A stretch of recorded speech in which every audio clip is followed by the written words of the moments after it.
Good evening. Good evening. You were supposed to tell me when you turned that down so I could say my little thing, but Oh no, look, you and your little I, thing. look, you've done it for nothing. Oh, you can do it now. Don't worry about it. Go on. Go for it. Well, Go I for it. can't really, but what I will say is good luck to Lawrence Rogers, who's just, I think he probably just had his operation by now. I think much delayed operation. I don't know whether it's today or tomorrow, but it's very soon. And get better, Adam Ellis, a speedway rider injured when there is no speedway. Only in speedway. And I tell you what, it feels good to say that. He does, yeah. I haven't said that for a while. Yeah, we're one short in the studio tonight, Here we are, yeah.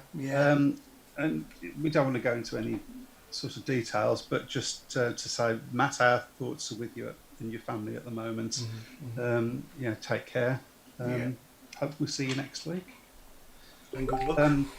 Yeah, I mean, and it's been a bit of a weird old couple of weeks, hasn't it? At the tavern, one or other of us getting ill or something happening, which is why we sort of haven't done the last couple of shows. So we have to apologise for that. But normal service, I should say, the new normal service is resumed. Everything's normal here. Yeah, as normal it's ever been. Yeah. How's the studio coming on? The studio it's really getting there. I'll switch it round so you might be able to have a quick look at so what it looks like. There we go. Wow, look, I can't wait to get in there and do the show properly. Yeah, no. From there. That's going to be fun. Looking good. Looking good. Nice to see you haven't been wasting your time there.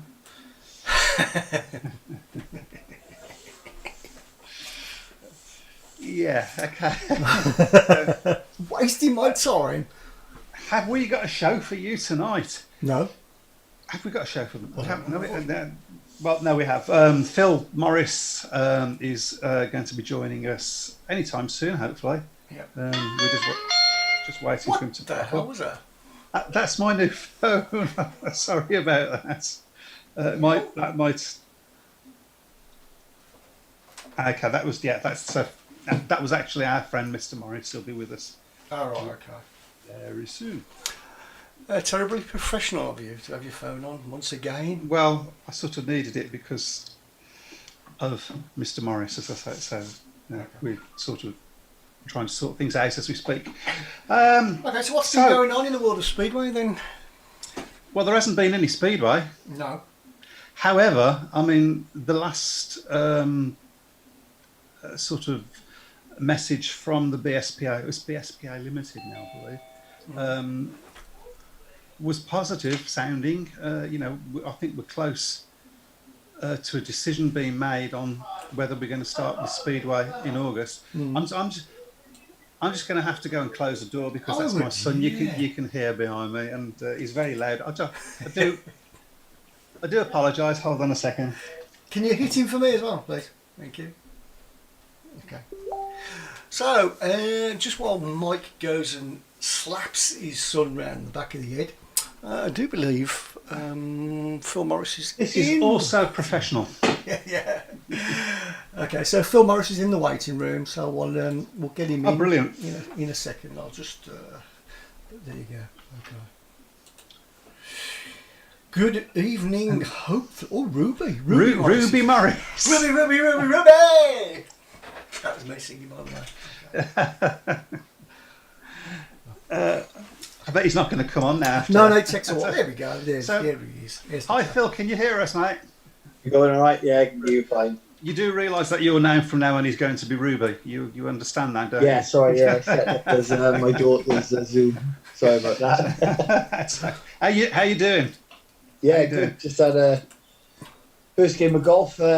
With four, you're allowed to play 4 people this week. Mm-hmm. So yeah, that was nice. The Celtic Manor 2010 course. So yeah, I'm shattered now, but yeah, it was good to get out and about and enjoy a little bit more normality.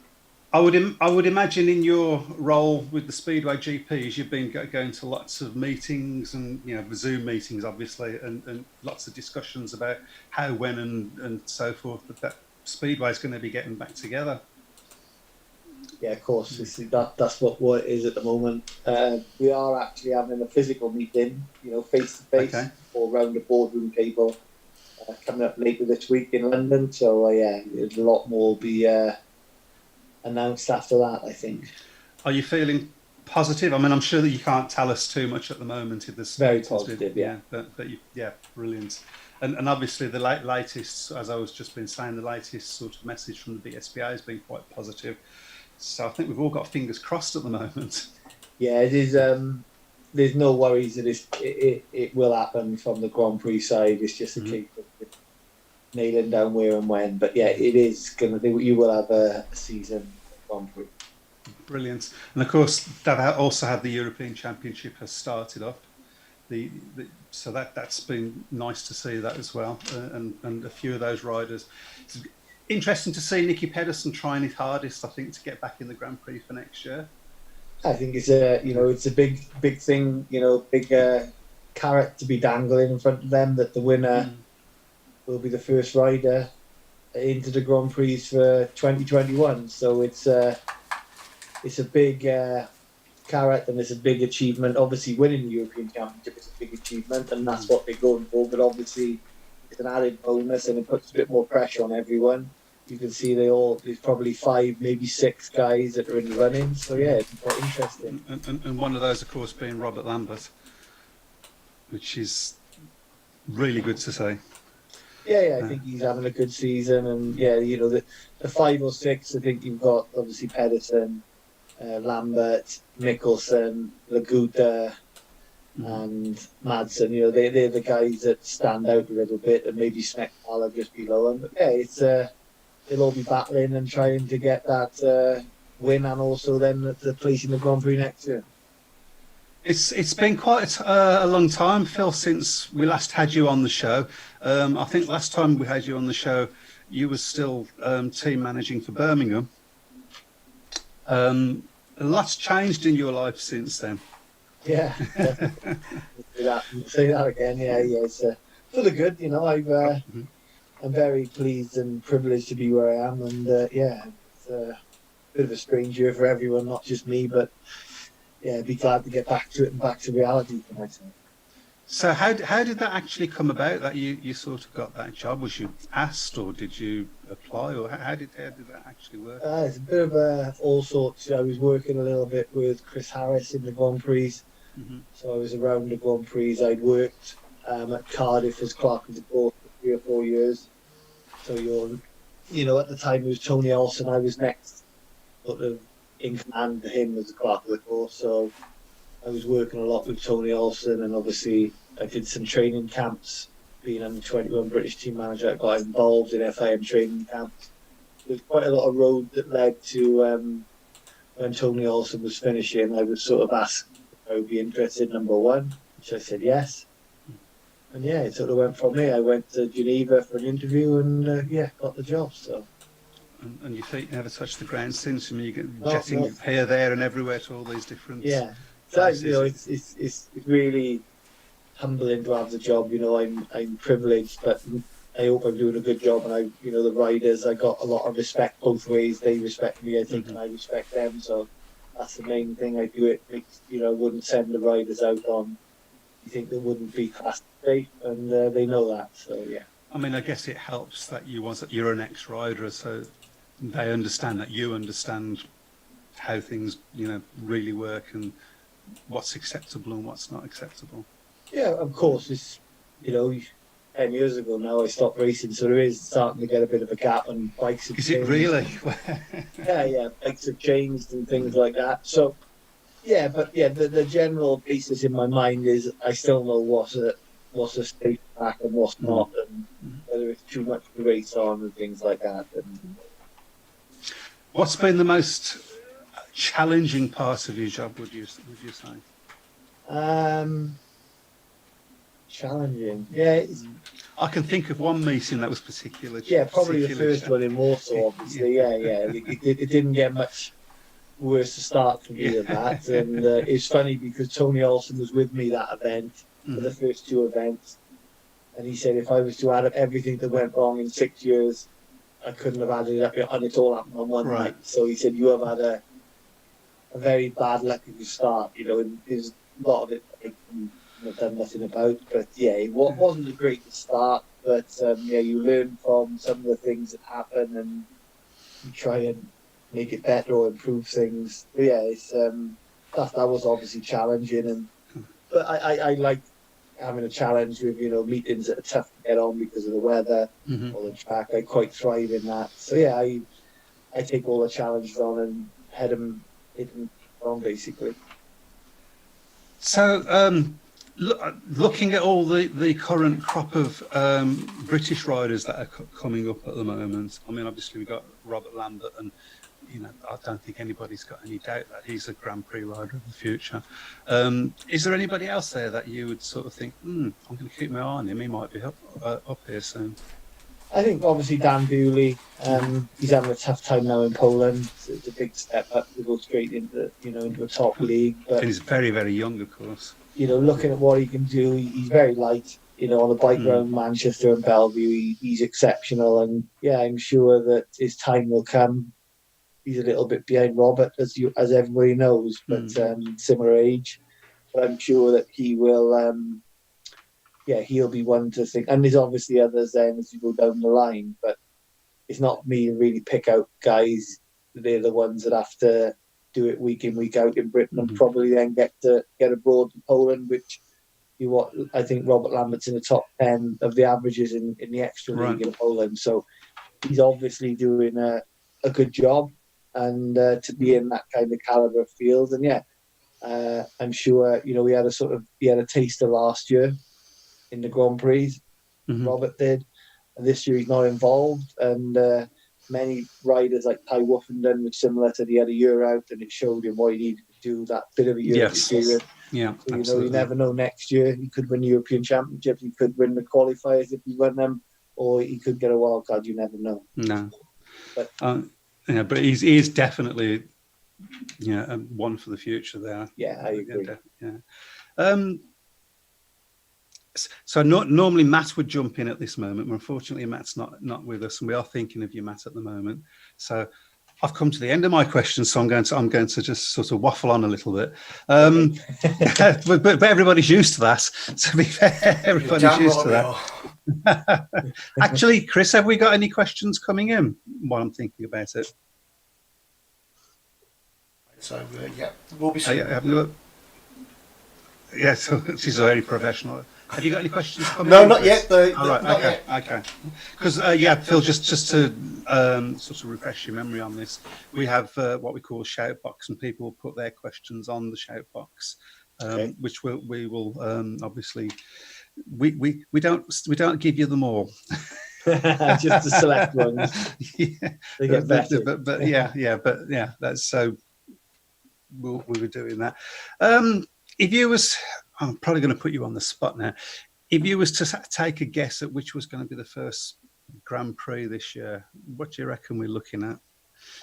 You can't tell me. I knew you was going to say that. Sorry, it's not for me to say that. IMG at BSI Speedway, they own the rights for it, and I understand it's difficult for fans and everybody else, but they're a multi-professional corporation, and down to them when they decide. I can't really.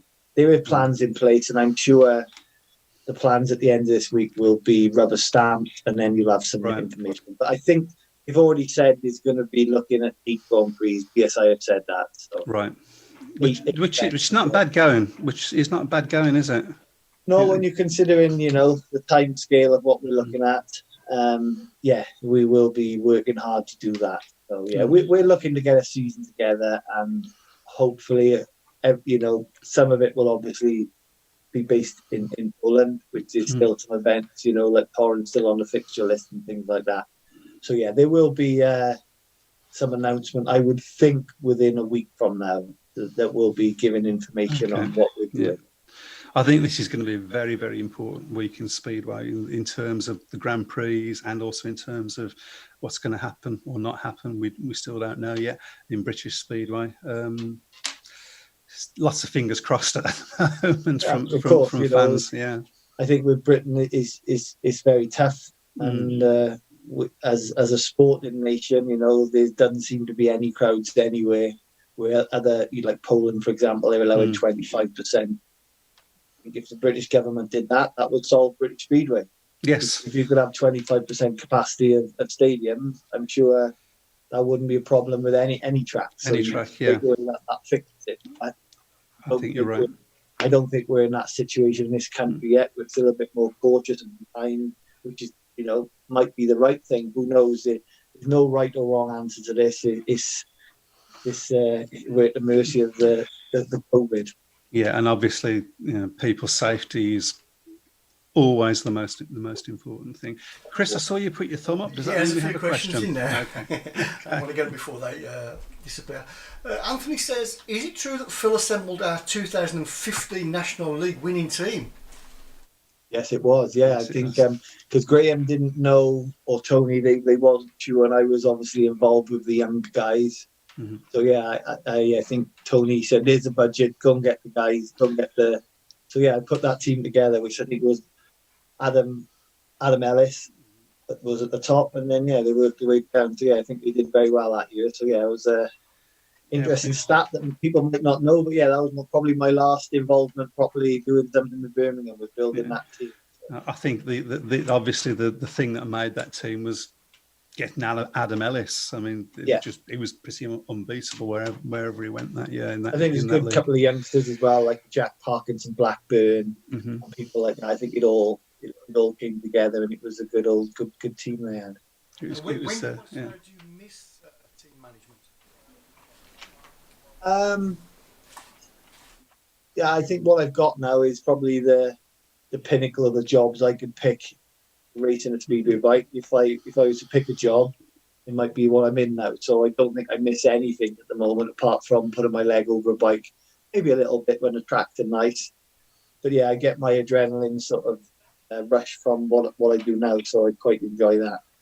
Do you ever get your leg over a bike? Do you ever sort of think, I'll have a quick go? No, last time I did it was at my farewell event. I did 4 laps and that's it. I've never been on a bike since. Probably the best way to do it. Was that 2011, I think? So we're talking 9 years ago. So yeah. 9 years I've not been on a bike. So. I haven't started something for you now. Mike never gets his leg over, so it doesn't really matter. I was waiting for that. General question here, really. If Speedway gets the go-ahead with crowds in the UK, surely social distancing is achievable. I bet most people would be happy to wear face masks too, says Craig Smee. I think that's, yeah, I think it's a different world now for everybody. We all understand that it's changed, and until we get the antidote, it's going to carry on being like this at the moment. Everyone's going to have to be careful, cautious. You've got to wash your hands more. You've got to be cleaner. You've got to, isolate if you've got temperatures. It's just the problem I see is how do you police it? Could be the problem, because in Poland, I don't know if you watch any of their meetings. Some of the meetings, they are segregating around the stadium nicely, but then some you'll see 1,000 stood together in one area. So obviously, if you have some, I'm guessing, I'm just putting it out there that the British sort of government and laws, that picture was shown of 1,000 fans stood together. Then it wouldn't be great, yeah. British Speedway down like that. So it's a case of, you probably need a lot of marshals to say, look, if you don't move away from that group, then you're out the stadium. You've got that's the way they would probably have to be, is a bit not tougher, but it just feels like maybe in sort of over in Europe they're a bit more. I don't know, but they are not. I'm not saying they're allowing it. I don't want to make it sound like they're doing it on purpose, but no. Obviously, if they're saying that 1 every 4 seats can take place. Very difficult to police that, and if it was stood up, which most of us will be in Britain standing up, people will congregate, people will talk to each other, and maybe masks and things like that would help. Sure, British Speedway, as far as I know, they're trying their best to do something, but it's the government. If you can't get any crowds for football, rugby, cricket, and things like that, Speedway is down the list quite a bit from sports like that. Yeah, absolutely. I mean, it is a shame because as you sort of mentioned earlier, we don't fill our stadiums, so the chances of us doing the social distancing is much greater than it would be, say, in a football stadium. Definitely. So Yeah, 'cause you've got obviously a football stadium. Though we take football games, we all think of Man United, Liverpool, Man City, but it's obviously a lot of teams that are like Speedway. When you're talking what the lower leagues and so on. Yeah, absolutely. League 2 and 3, you've got some which are taking 1,000 people. So yeah, in all spheres of sport, I'm sure they would all like to move forward. And as you all know, everyone knows, like I played golf today with 3 other people. It's the first it's been allowed since Monday on 4 ball. So things are slowly loosening. Yeah, So hopefully, it's down to time. It's down to timing as ever. yeah, definitely. Yeah. Chris, any more questions there? There's loads now. Oh gosh, okay. The all-important question, do you think there will be Speedway this year, or is there a final date when Speedway can start? I suppose what he's saying is there a cut-off date, I think. There will be Speedway in the Grand Prix, which is what I'm involved in. I can pretty much 100%, I would say, confirm that.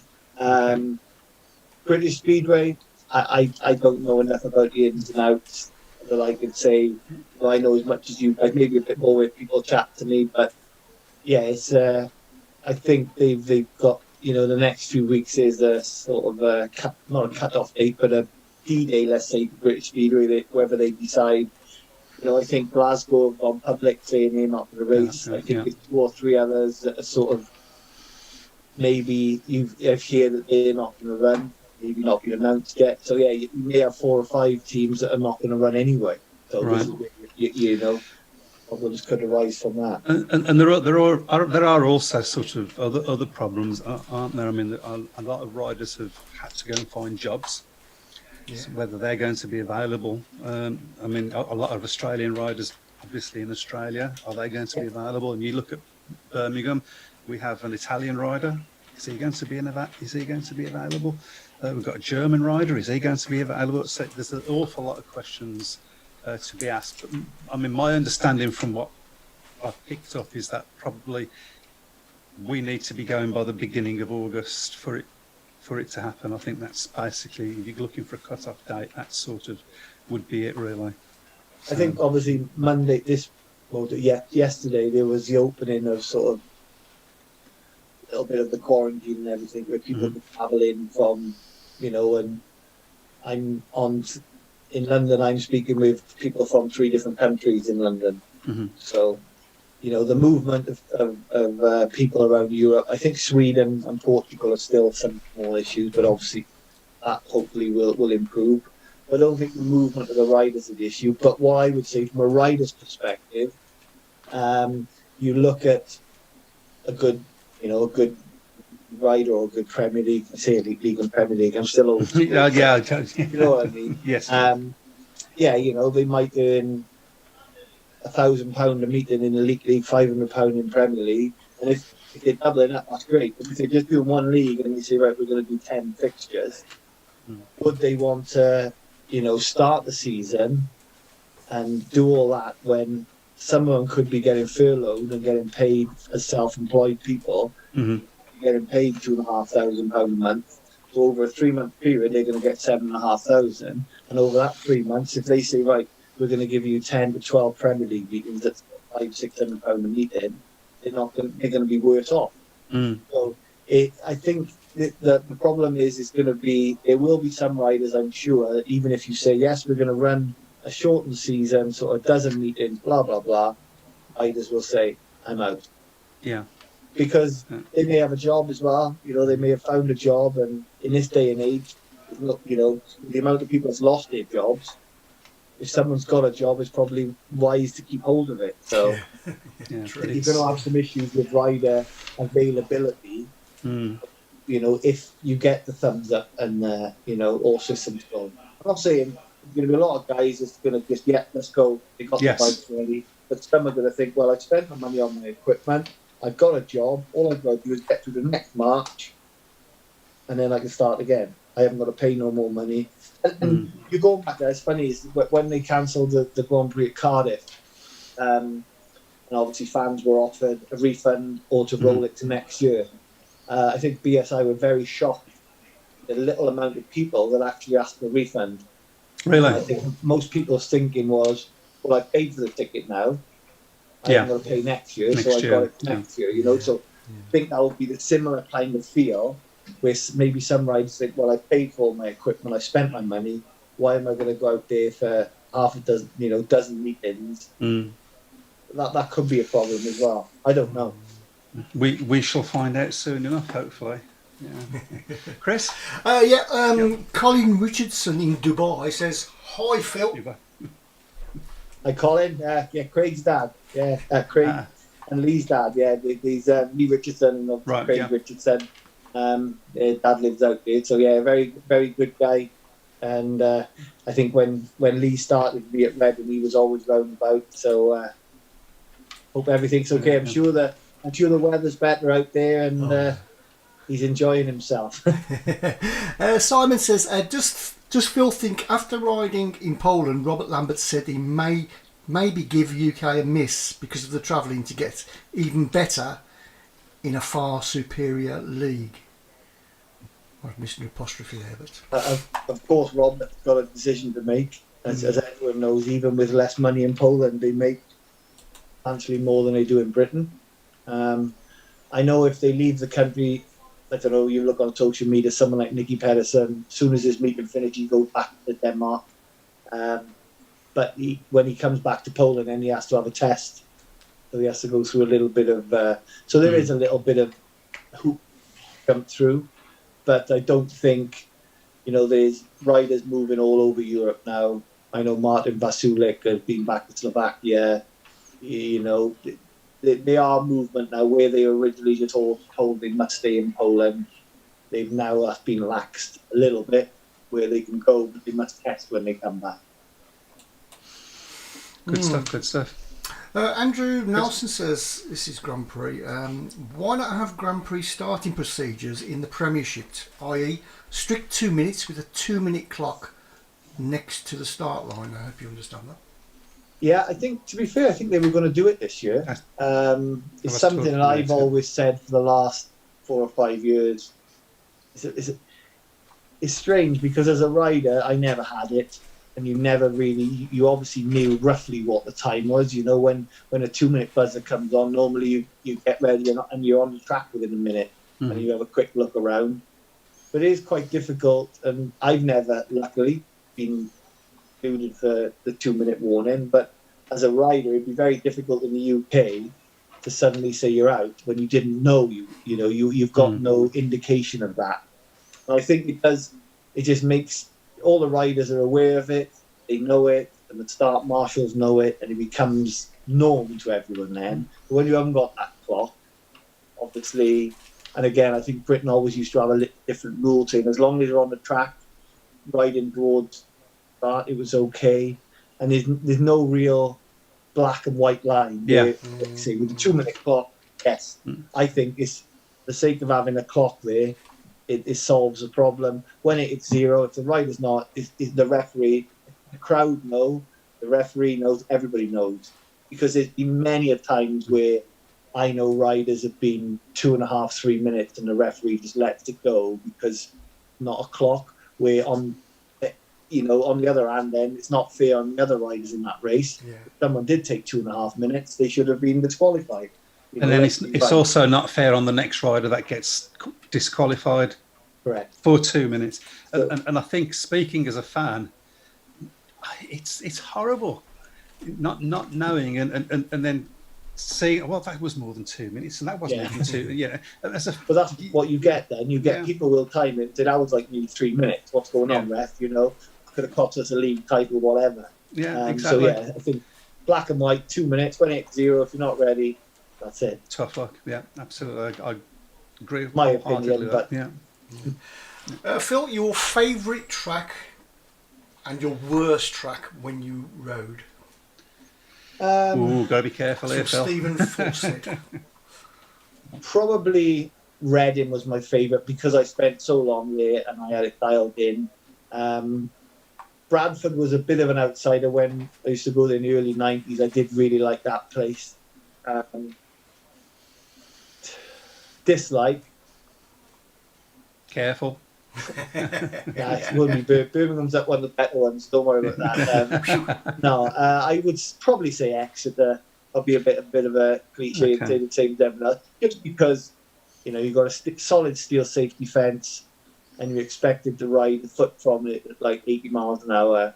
It didn't bother me. It didn't faze me, and I took guest bookings there and things like that. So that proves, if I'm prepared to take a guest booking there, they can't. It doesn't bother me as a mental thing. But I just didn't really enjoy it, to be honest with you. There was that probably, and the bigger, grippier ones that you never got on. I was a big guy who never eased me when you have someone like a Kenneth Beer next to you who's like that. And so probably your Kings Lynn, Sheffield, Peterboroughs, they were never my real. I like the small technical, or the medium small stuff. Here's a question for you, because obviously you've ridden in both eras pretty much, which is before safety fences, air fences and after air fences.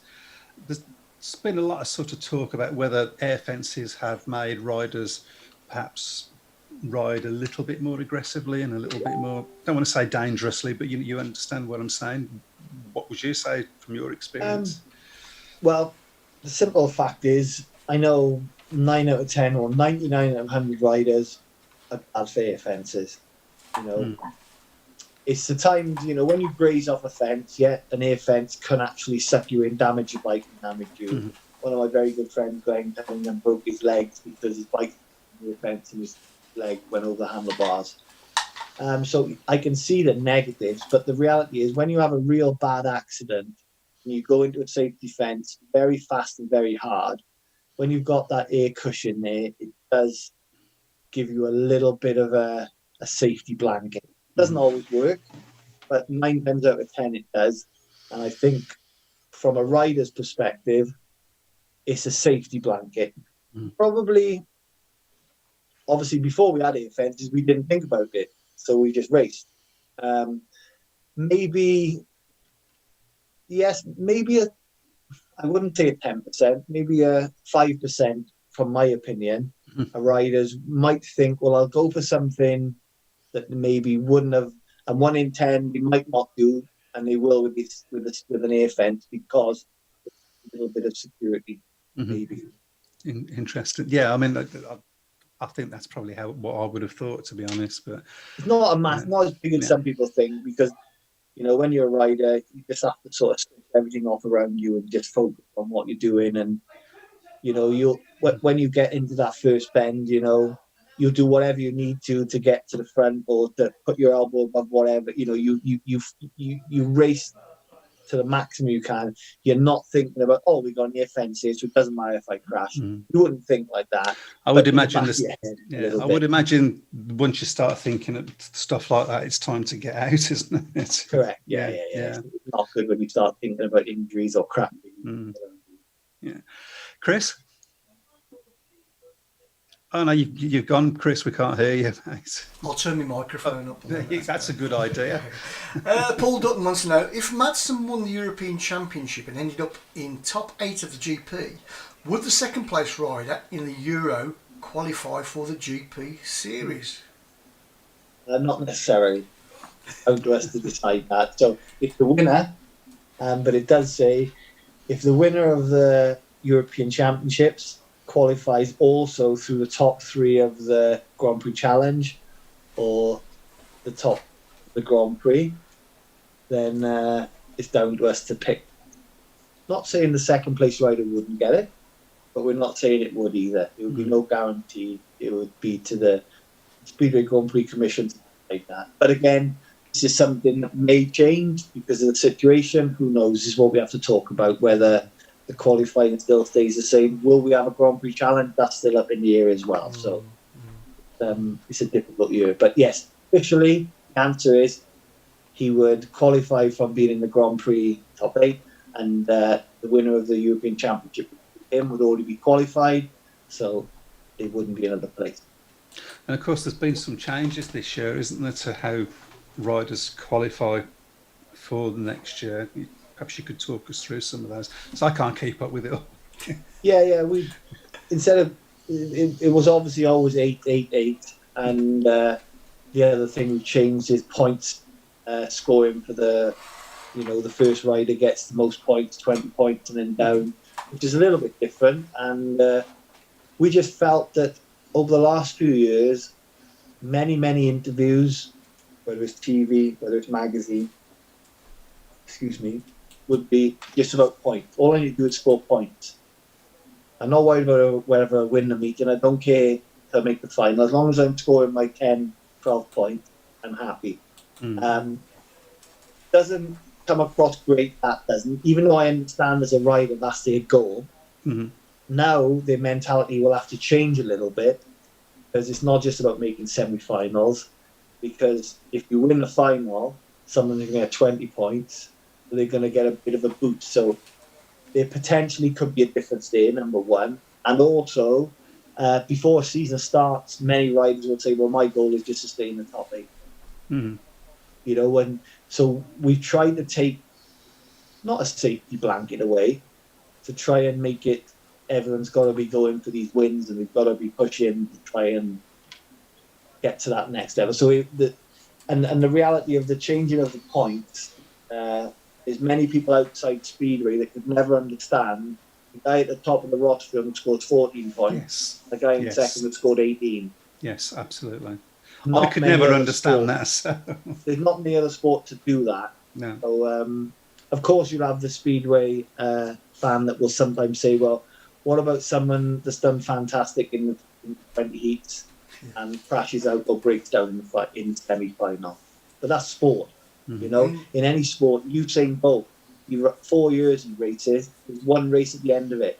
If he falls over on the start line, he's not gold medalist. It's like in anything. In any sport you look at, there's a winner and a loser, and sometimes you can't think, oh, what about all the work he's done to get to there? But that's just. Or like Alex Albon in the last race, the last lap of the F1, getting knocked off by Hamilton.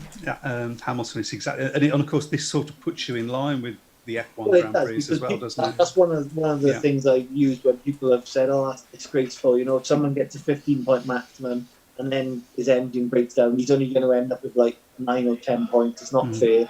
I said, "How many points will Lewis Hamilton win? He breaks down on the last lap of his last race. He gets 0 points." Yes. So, it's trying to be in line with other motorsports, MotoGP, motocross, Formula One. The guy that wins it stood atop of the podium, gets the most points. And I'll be honest with you, people, the top brass at the FIM could never understand it. And they thought we was a crazy sport. And now I get both sides of it. I understand that every point counts. But it's just something we tried to do to get it in line with every other sport, basically. I mean, personally, from a personal point of view, I much prefer it for those very reasons that you said, and I just think it makes it more exciting, and that's always a good thing. So, and of course, if someone goes out and wins 4 Grand Prix on the trot, they're gonna be well ahead, and there's no way you can stop that. And if they've done that, they deserve to be well ahead. That's the thing that people will say. Oh, yeah, but if someone has a good run and wins 3 Grand Prix, they could be 20 points ahead. Well, they deserve to be, because they've won 3 Grand Prix.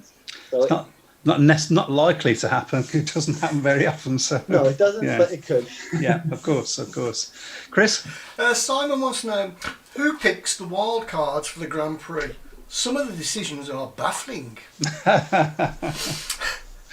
Well, there's 4 people, and I'm one of them. So, there's obviously BSI, IMG are involved, and on the FIM and the Speedway Grand Prix Commission. And, we have to look at it from many different angles, many different opinions, of course. And we basically come down to an agreement.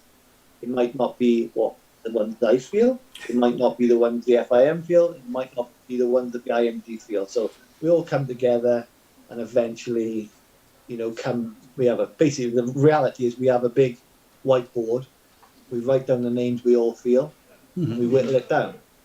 That's that's the reality of it. And when you're whittling it down, what sort of criteria do you take into account? My criteria is I want the best riders in the world. So statistically, I look at the best statistically, who are the best on track. Mm-hmm. That's why it's funny how I knew about, like, I look at averages like Robert Lambert. I know he's in the top 10. I'm aware of where people are in world, sort of, let's say world rankings. Mm-hmm. So for me, I want the best guys outside the Grand Prix in it. That's my opinion. But of course, there's 3 other people with different opinions. You know, maybe from an FIM standpoint, they'd like lots of different nationalities in it. So just putting that out there, you know, they like having a Czech and a Slovenian, an American, an Australian, and they don't want all from the same one. And then you've got IMG, obviously. It's lots of different things. It's not an easy meeting. And sometimes you end up banging your head against each other, but you eventually come to an agreement. And yeah, sometimes there might be one that would have been my pick, but you know, you have to go with it and you stick unity and you agree to it, and that's where we go. So that's how we do it, and we do it morning after pouring. You're not going to please everybody. You're not. There's always going to be someone that believes it should be someone else, and then vice versa. You know, you'll have somebody who will think, well, they're lucky, they're not. You're never right, you're never wrong. Yeah. Away from the Grand Prix, Anthony Bailey says, ask Phil, how good was that tabletop in Brummie's team of 2013? I absolutely loved that season. 2013, yeah. The 2 years I sort of spent at Birmingham, I quite liked it because especially I think it was 13, yeah, when, what was it? I can't remember. The one where we got close and we lost to Poole in the final. That's 2013, yeah. I remember looking at the Speedway at the start of the year when all the pundits, let's say, predict everything. I think Birmingham were bottom. Yeah. After the regular season, you know, we were top. Yes. Okay, we didn't win the playoffs, but yeah, it was a pretty good achievement to show everyone that sometimes it's not about having that superstar number one that's going to win everything. It's about having a good bunch of lads and a good team, good solid team that can go anywhere. It was just unfortunate that our worst 2 meetings were against Poole in the final. Yeah. It's a bit of a shame, but hey, we got there, which was a good. It's something to be proud of from your point of view, because that's the first time that Birmingham's ever topped the table of the higher league. And never been to, obviously, the only time we've ever been to an elite league final as it was then. So, you know, it's good because the 2 years I was involved, I think we made the semis the first year and then we made the final the next year. So that's right. I've done 2 years in management and made the playoffs in both. So that's a pretty good statistic. I'll take that. and from a fan's point of view, once again, I mean, the thing that was always said of those 2 years was we could see. It's so nice from a fan's point of view to see the team manager out there on the track, G and the lads up. That's not to say that your style is any better than anybody else's, but from a fan's point of view, it's nice to see that, and it helps create a sort of atmosphere, you know. Yeah. I think there was definitely a good atmosphere that year, and all the riders sort of worked together, and we all would talk to each other. And I think I've said it when I spoke on another podcast. I remember you'd have Danny King and Ben Barker as a partnership. 2 totally different guys, and you have to treat them differently. You know, Danny, you'd go up to him and sort of have a heart-to-heart, let's say, and, you know, think, come on, you've got this in your next one. Look, you've got a good gate. Out there, you can win this one. And then Ben, you literally tell him how rubbish he is. He needs to prove he's crap then. He was absolute rubbish. And you knew in his head that he's I'll show you. Knowing Ben, I can see how that would work. So there's two guys that race together all year, most of the year. Totally different, poles apart. So, you know, and I think as a manager or a captain, as I've been in a lot of my sport that done Speedway, I think you've got to realise that not everyone's the same. Everyone's a little bit different, and I've got that with the Grand Prix now. I was going to ask you that, yeah. Exactly the same. You know, I probably speak to half the guys weekly. They'll ring me up asking me for an update and things. I don't speak to, but it is a strange sort of dynamic where some, not that I'm problem or anything, but some have more of a sort of chat relationship. Some will just be strictly where we've got to be, when we've got to do it, and that's it. Which doesn't make any difference to me. Again, you try and treat everyone the same, but you've also got to understand that everyone's a bit different. Yeah, treat everybody equally, but I think it's, rather than, Chris, you got any more? Because I've got a question here if you haven't. There's still loads, I'm afraid. Okay. You might not get through them. I feel like we're giving you a grilling here. Sorry. Sorry. I quite enjoy it. Okay. Here's a nice question here. Sat in the house for 3 months. Yeah, exactly. Yeah. David Rowley wants to say, Phil, who was the best and toughest rider you rode against? Ooh, interesting. Well, the two that stand out best for me are Per Johnson and Jason Crump. I raced with Per Johnson at Reading. Obviously, he had his bad accident, but the guy was special. The way he could ride a bike was really something. And as a 16-year-old, I was like, wow, eyes open. To say I've shared tracks with him and had 5 runs with him is, quite special to me. And I raced, I think, Jason Crump in 2005 at Bellevue, spent a year with him. So that's the two I would say are the best riders I've raced with. Toughest,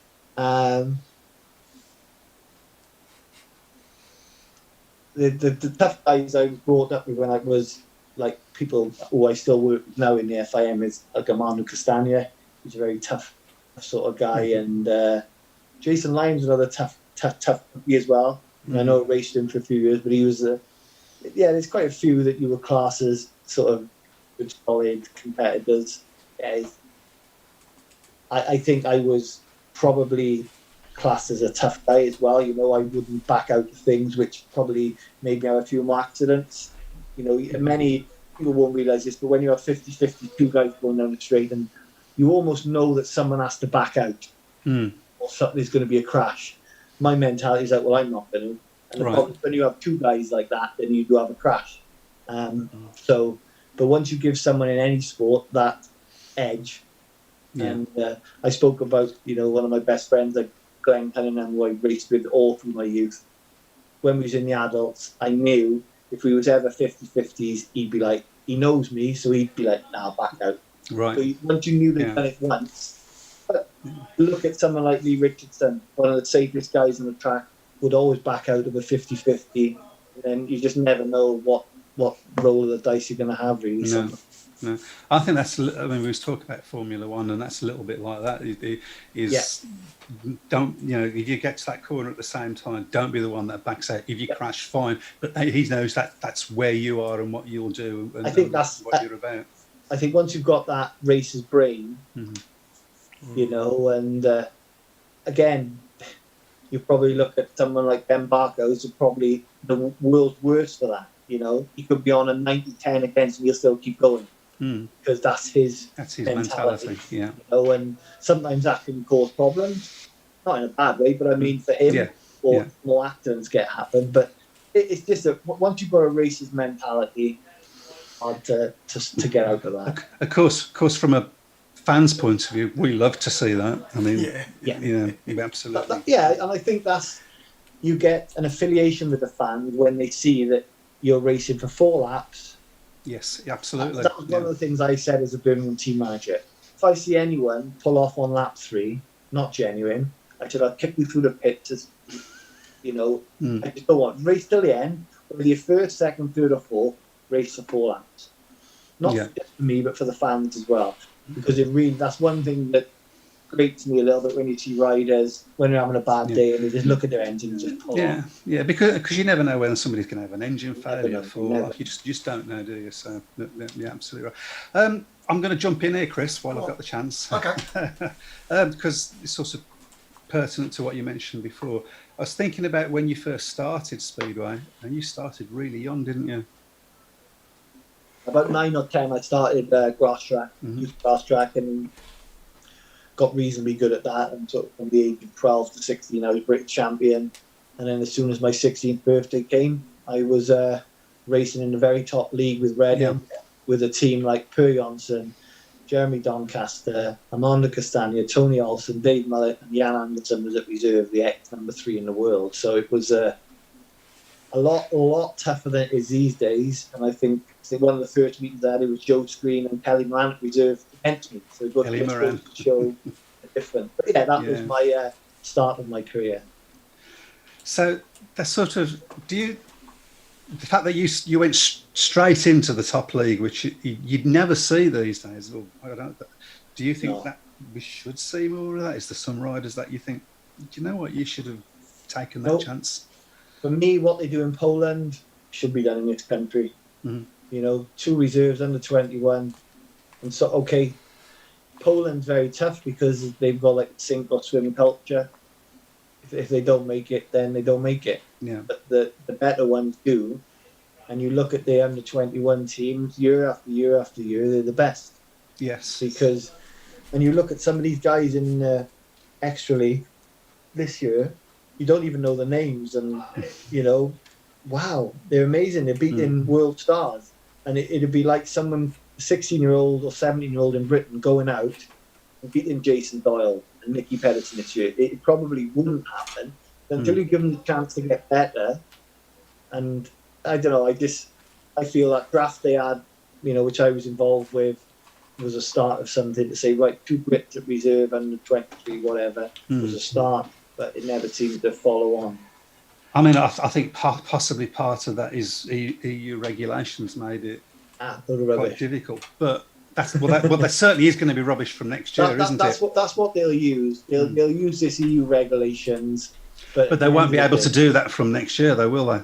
All you've got to do is sit on the table. If there's 3 people here sat on a table and said, we're going to do X, you do X. You don't have to, that's what we're going to do. We're going to do that, and that's it. End of story. I understand the realities of EU law, and you can't just say, but, you know, as a federation of people, how can Poland do it? How can Sweden do it? How can Denmark do it? They do it because they do it. They do it because they sit down in a room and say, this is what we're doing, end of. Yeah. Well, I mean, I think as a fan, I've used that phrase a lot tonight. It would be lovely to see, you know, more opportunities being forged for British riders to. I think that's important in opportunities because, yes, unfortunately, you'll get some that will get swamped and retire from the sport. That's going to happen. But then also you're going to get your Robert Lamberts, your Dan Bewleys, people like that. They won't sink, they'll float, and they'll suddenly chase. And I remember it, you know.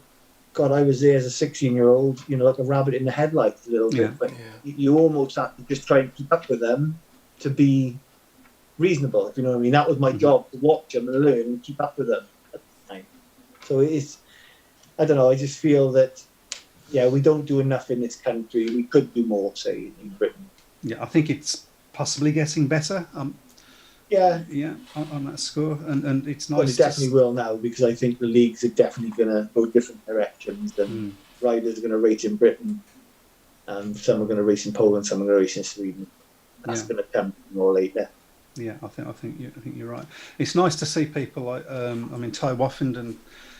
He comes over and helps. We saw him at Birmingham a couple of times, helping out some of the lads in the pits and so on. It's nice to see that sort of commitment from him. I think people sometimes give Ty a bit of a bad press because he's concentrated on Poland, but don't see that side of him. Yeah, I think, again, you know, every listener or yourself, if someone comes along to you and says, right, you're working in X, but if you go and work in Y, we'll give you 4 times the amount and you'll have half the work. Yeah. Who's going to say, actually, I'll stay with X because I've been with them for, you know, they're my friends and everything. The reality is you have to look after your family. Of course, particularly in that business, particularly in this business where you could be badly injured next week, you know. So Ty's only doing what's best for Ty Woffenden and his family, not what's best for British Speedway. I understand that people will think, well, that's terrible because what we've done for him. But think about what he's done, you know, winning all them national leagues, winning Premier Leagues, winning Elite League title, winning British Championship. Done quite a lot for British Speedway, as well as people forget the good and the bad, I think.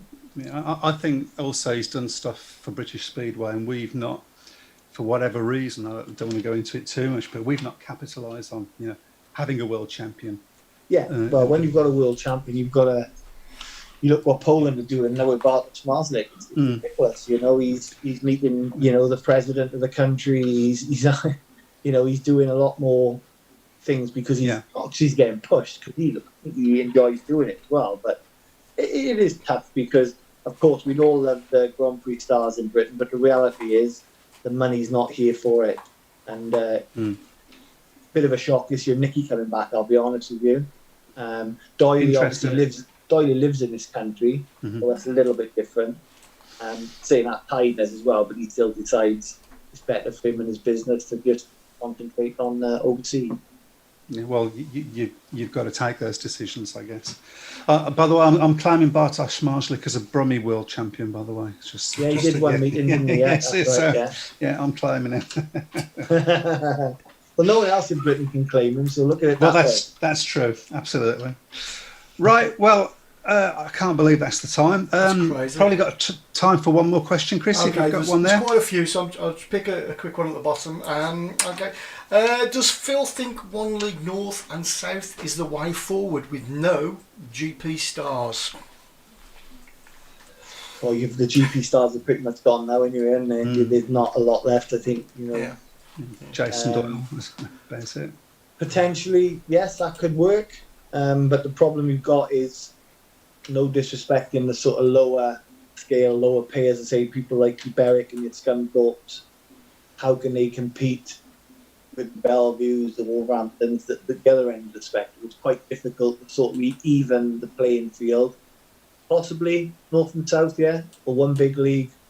There's lots of, again, that's another show probably talk about the BSPA, and I've always thought they should have someone up here as CEO making all the decisions and running it. Hallelujah, absolutely. Running completely, outside. I get respect that they've all got their own businesses, but they've all got business interests, and what's best for their business, they're going to vote for. Why did Formula One become so successful? Because it was run as a dictatorship by Bernie Ecclestone for those years. You look at darts as a perfect example, 20 years ago, darts, who knew about it? Now you look at it, it's multi-million, selling, 20 times the rights, 30 times the rights of Speedway to the TV, and yeah. There we go. Well, Phil, thank you so much for coming tonight. I never asked you, by the way, did you win your golf? We did, yeah. Yes. My partner won it. We had a good. It was on the 2010 course at Celtic Man. That's where we played the Ryder Cup. So yeah, It was a very long course. I'm going to go soak in the bath now, I think. Good stuff. Thanks again, Phil. Good luck this weekend, and good luck with the forthcoming GPs. You take care, and you're always welcome. Yeah, good luck to the Brummies, and hope everyone's staying safe and secure, and we'll see you around the tracks hopefully very soon. Thanks Cheers, again. Phil. Take care. Cheers, guys. Thanks. Right. Are we? Oh, there we go. Well, you can talk. Oh, okay, I really can talk. Well, thank you everybody for joining tonight. Again, sorry for missing the last couple of meetings through all sorts of various reasons that we're not going to go into. And Matt, we're thinking of you again tonight, mate. Take care, everyone. Hopefully next week we might have some news about GPs and maybe even some meetings for British Speedway. Fingers crossed. Take care, everyone. See you soon. Good night. To Speedway Tavern.